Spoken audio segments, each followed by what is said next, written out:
Kokoy again. Yes, sir! Kokoy Gigan. 3!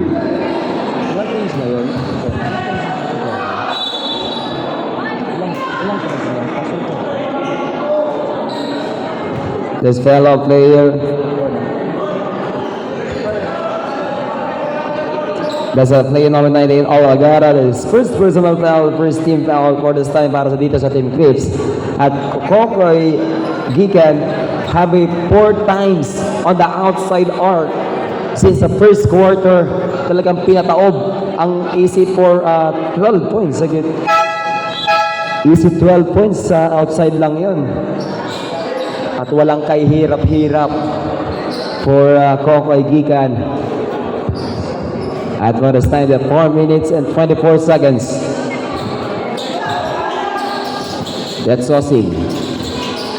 15 on the shot clock. Balik dito. AB Scarte. Take it, another ball possession. Yes, sir!